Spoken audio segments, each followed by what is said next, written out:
नंतर वाडेश्वर महादेवची जी मूळ पिंड आहे ना, तिलाच छत्रपती शिवरायांचा स्पर्श लाभलाय.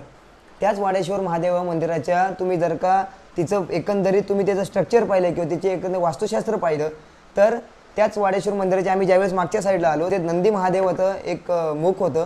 त्या नंदी महादेवाच्या मुखातून अखंड पाण्याचा झरा वाहत होता.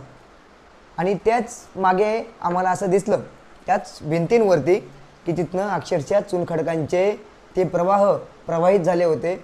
त्याच खुशावर्त तलावाच्या मागच्या साईडला अतिशय जीर्ण अवस्थेमध्ये ती वास्तू होती. म्हणजे आपण त्या कुशावर्त तलावाची असेल किंवा मी अजून तुम्हाला एक व्हिडिओ दाखवेन किंवा ते अजून एक वास्तू दाखवेन. तुम्ही बेलापूरचा किल्ला होण्याची वाट पाहताय का? आता नुकतंच जे मी आणलेच सगळा तोफखाना सोबतच घेऊन आलो मी.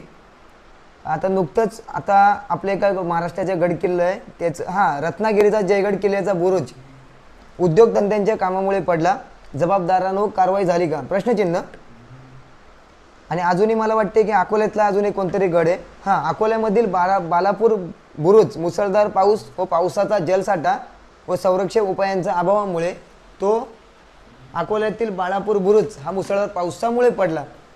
मग आता मी कोणालाही नावं ठेवत नाही, कारण मी असंही म्हणत नाही की तिथे ताबडतोब जाऊन पूर्ण त्या रायगडाची अनेक कामं सोडून तुम्ही तिथे लक्ष दिलं पाहिजे, पण निदान त्याचं संवर्धन तरी झालं पाहिजे.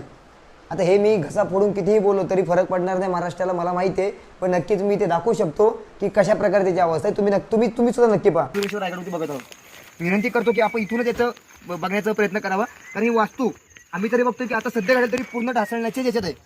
त्यामुळे पुन्हा एकदा विनंती करतो की याच्याकडे रायगड प्राधिकरणाने असू दे किंवा पुरातत्व खात्याने खरंच लक्ष देणं गरजेचं आहे. तर हा जर का ही वास्तू ढासळली तर पुढच्या पिढ्यांना सांगण्यासाठी पर्जन्यमापक यंत्र सुद्धा ढासळणार. याची काळजी घ्यावी. आपण पुढचे एक्सप्लोर करू. बरं, हा तुम्ही आता व्हिडिओ पाहून तुम्हाला अजून जरी वाटत असेल की